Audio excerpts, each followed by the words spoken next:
जी हाँ, नमस्कार दोस्तों। तो आज हम लोग विश्लेषण ये करने आए हैं कि अयोध्या जब से राम मंदिर यहाँ पर बनना शुरू हुई है या बन के तैयार हो गई है, क्योंकि उसका सारा जो कार्य है लगभग पूर्ण कर लिया गया है।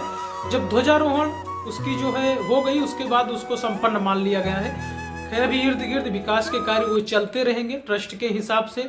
जिस तरीके से अयोध्या भव्य नगरी सब तरफ लगभग उत्थान पर है, विकास हो रहा है। एयरपोर्ट से लेके सड़कें ले लीजिए, छोटे छोटे और भी आरी बगल जितने प्रभु जी से संपर्कित स्थल हैं उनका भी कायाकल्प अच्छे से हो रहा है। आप रामपेड़ी जाइए, 2015 के पहले आप रामपेड़ी जाइए और उसके बाद जाइए, दोनों को आप जिस तरीके से कंपेयर करिए, उसकी तुलना कीजिए, तब आपको साफ साफ सब समझ में आ जाएगा कि क्या हो रहा है क्या नहीं। मेरा कहने का एक मतलब ये है कि क्या राम मंदिर बनने से वहां कुछ रोजगार हुआ है या नहीं।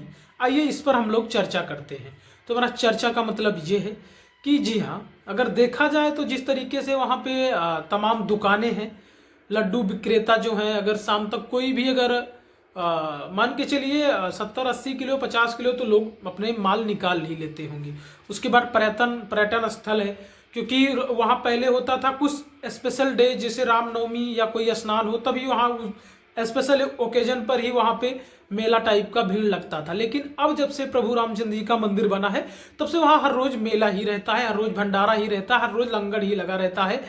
तो मेरा कहने का मतलब यह है विकास हो रहे हैं। अब जिस तरीके से तमाम होटल बने हैं और उसमें जो है तमाम प्रकार के लोगों को नौकरियां मिली होंगी, ई रिक्शे तमाम आए हैं, तमाम और प्रकार के जो हैं सिस्टम लगे हुए हैं। कुछ फूल, हाँ, फूल की खेती करने वालों की संख्या जो है देखा जाए क्षेत्र में बढ़ गई है, क्योंकि जिस तरीके से जो वहाँ पर प्रभु के जो अर्पित फूल है या फिर वहाँ की जो मालाएं हैं वो रियल यानी कि जो नेचुरल हमारे फूल होते हैं, कोई प्लास्टिक निर्मित नहीं लगते हैं, वहाँ पर रियल फूल होते हैं और यहाँ से खेती होती है तो वहाँ पे जाता है। उसके बाद वहाँ पर भी वो उद्योग जो है उसका भी बढ़ा है। जो लोग मालाएं बेच रहे हैं उनका भी शाम तक कुछ नहीं तो 500-600 का जो है बचत आ जाता होगा।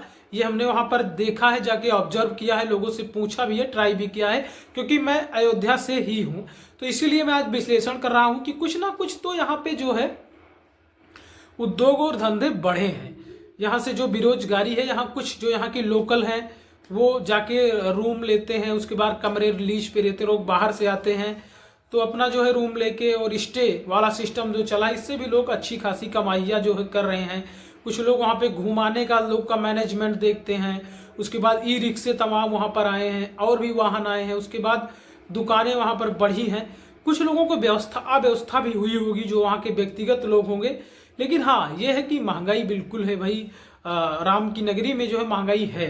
मेरा कहने का ये है, अपील है कि वहाँ पे थोड़ा महंगाई को भी डाउन किया जाए। जिस तरीके से लोग आते हैं वहाँ हमने देखा है कि तमाम चीज़ें हैं, ऐसा सिस्टम कुछ सरकार को मैनेज करना चाहिए। लेकिन जहाँ तक हमने कंपेयर किया है तो जिस तरीके से वहाँ पर उद्योग धंधे बढ़े हैं, लोगों को बढ़ावा भी हुआ है। एयरपोर्ट जिस तरीके से यहाँ पे आया है, आवागमन, तमाम सड़कें, क्योंकि सड़कें जो होती हैं और जो एयरपोर्ट होता है उसका भारत की जीडीपी में, भारत की ग्रोथ लेवल में, भारत के विकास में बहुत ज़्यादा असर पड़ता है। क्योंकि 4 लेन सड़कें, 6 लेन सड़कें जितनी हैं बनी हैं और सब ठीक ठाक ढंग से जो है सिस्टम चल रहा है। तो विश्लेषण करने पे हमें यही निकला है कि अयोध्या में उद्योग धंधा हुआ है, थोड़ा महंगाइयाँ बढ़ी हैं, किसी का जो है विकास होने पे किसी की झोपड़ी पट्टी मड़ैया टूटी हैं, कुछ लोगों को कठिनाई भी हुई है। ऐसा नहीं, हम नहीं कह रहे हैं, हुई हैं, हमारी संवेदनाएं उनके साथ हैं। लेकिन विकास कार्य में कुछ ना कुछ तो भाई करना ही पड़ेगा। तो ये ऐसा मेरे हिसाब से अवलोकन करने पर जो ये निकला है कि वहाँ पर उद्योग मिला है। जय प्रभु श्री राम।